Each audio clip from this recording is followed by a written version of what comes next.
밀리의 서재와 뮤지컬 마리 앙뚜아네트가 함께하는 뮤지컬 도슨트 북을 시작합니다. 밀리의 서재의 뮤지컬 도슨트 북은 뮤지컬의 역사적 배경과 비하인드 스토리를 중심으로 더욱 알차고 재미있는 뮤지컬 관람을 위해 만들어진 밀리의 서재만의 오리지널 가이드북입니다.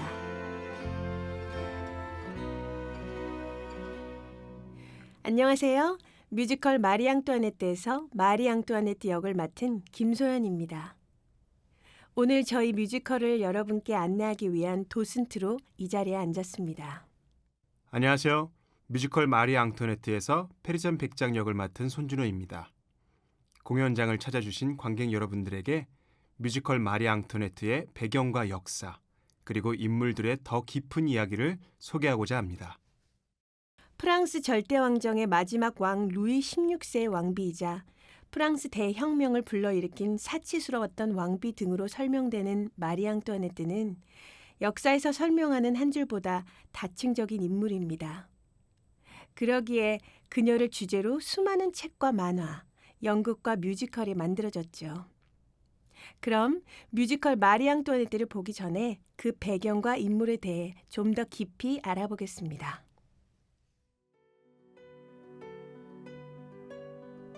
챕터 1. 격동의 프랑스 역사를 살아간 매력적인 역사 속 인물과 개성 있는 가상 인물들. 뮤지컬 마리 앙투아네트는 프랑스 절대왕정이 끝나는 시기를 다루고 있습니다. 프랑스 절대왕정은 우리도 잘 아는 태양왕 루이 14세부터 시작되었습니다.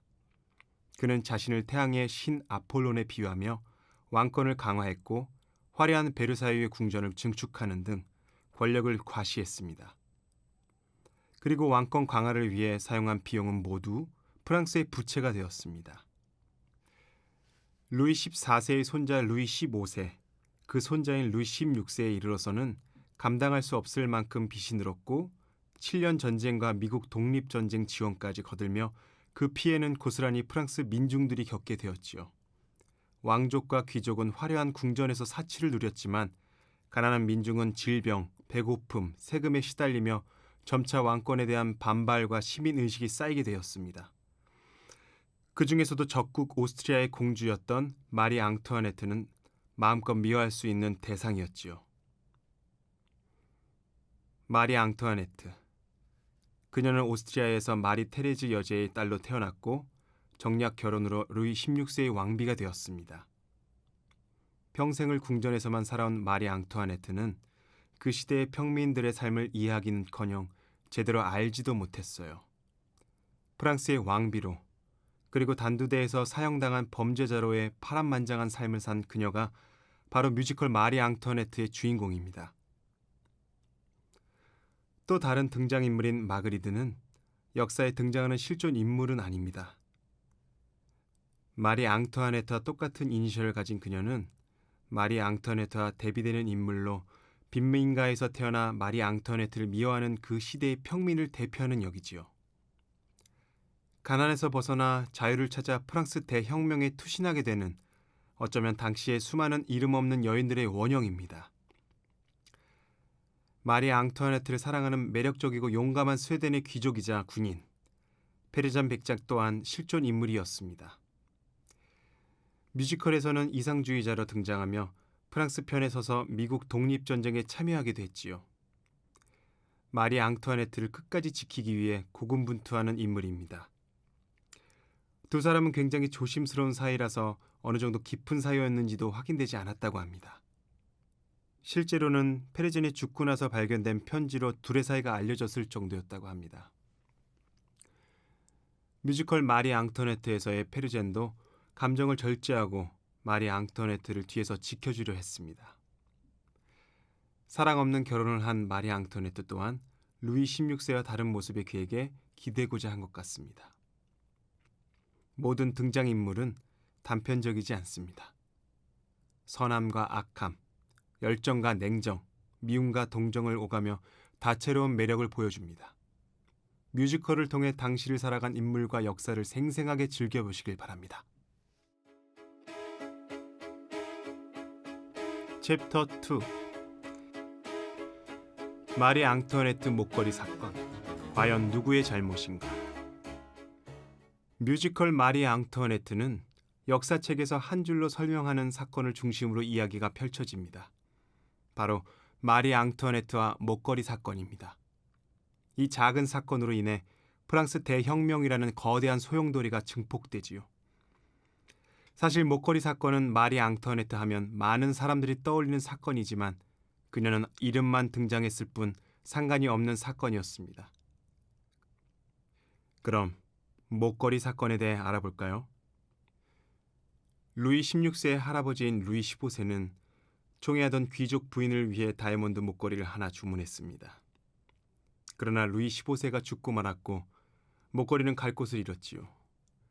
어마어마한 액수의 목걸이를 팔지 못한 보석상은 파산 위기에 놓였고 그에게 라모트 백작 부인이 접근합니다. 그녀는 타고난 사기꾼으로 마리 앙투아네트와 친분이 있는 척을 하고 로앙 추기경의 애인이 된 인물인데요.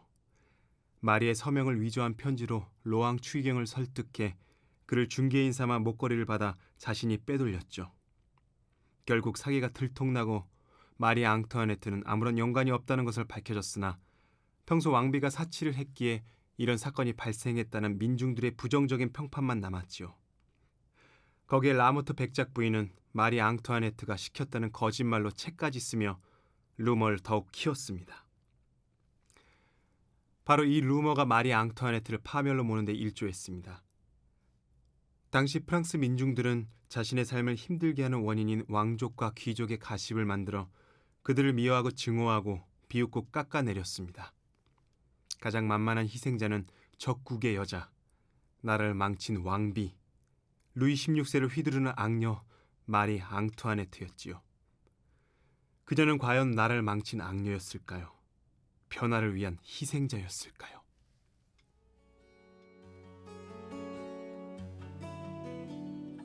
챕터 3. 마리 앙투아네트는 악녀였을까? 그녀를 둘러싼 진실과 거짓. 여러분이 생각하는 마리 앙투아네트는 어떤 사람인가요? 프랑스의 마지막 비운의 왕비, 왕을 휘두르고 대혁명을 일으킨 악녀, 사치로 나라를 망하게 한 여자 등등 그 시대를 살아갔던 그 어떤 사람보다 수많은 수식어와 이야기가 그녀를 둘러싸고 있습니다. 빵이 없으면 케이크를 먹으면 되지. 아마도 가장 유명한 마리 앙투아네트의 말일 것입니다. 정말 이 말을 마리 앙투아네트가 했을까요? 놀랍게도 아니라고 합니다. 그 기원은 알 수 없으나 민중에 대해 무지한 왕족을 욕하기 위해 시작된 말이라고 합니다. 어떤 때는 루이 14세의 왕비가 한 말로, 어떤 때는 루이 14세의 딸이 한 말로 둔갑되어 민중들의 분노를 일으켰죠. 또 하나의 가장 큰 루머는 마리 앙투아네트는 사치스러웠다는 것일 겁니다. 베르사유 궁전에 자신만의 공간을 만드느라 돈을 썼고 유행을 선도하는 화려한 드레스와 사치스러운 파티를 즐겼고 심지어 도박에 빠져 민중들의 눈물과 고혈을 낭비했다고 합니다. 정말 그녀의 사치가 프랑스 절대 왕정을 무너뜨린 것일까요? 이 모든 것 또한 진실은 아니라고 합니다. 그녀는 다른 왕비와 비교하면 오히려 검소한 편이었어요. 패션과 인테리어에 뛰어난 센스를 갖고 있어 유행의 선두주자가 되었고 그녀 자신도 프랑스에 처음 왔을 때부터 오스트리아 사람이라고 무시를 당하다가 패션으로 선망의 대상이 되니 그 부분을 강조해서 그런 소문이 난 것 같다고 합니다. 사용하는 돈도 왕궁에 배치된 예산 안에서 사용했을 뿐이며 궁전을 개조하는 금액도 도박 금액도 당시 귀족들의 소비에 비하면 그리 대단한 금액이 아니었다고 합니다. 오히려 프랑스 왕정에 쌓인 빚은 선대 왕들의 무분별한 왕권 강화와 전쟁 등으로 쌓인 것이었죠. 어쩌면 마리 앙투아네트는 가장 공격하기 쉬운 대상이었기 때문에 민중들의 집중 포화를 받지 않았나 싶어요. 몇 대를 걸쳐 쌓아온 빚이 과연 마리 앙투아네트 때문이며 아무리 왕족이라 해도 여자는 정략 결혼의 도구이자 후계자의 의무를 가진 그 시대에 민중을 탄압하고 정치를 제대로 하지 못한 것이 마리 앙뚜아네트의 뜻이었을까요? 역사는 결국 승자의 기록이라고 하지만 마리 앙뚜아네트의 삶과 당시 여성들의 비극에 대해 다시 한번 생각하게 됩니다.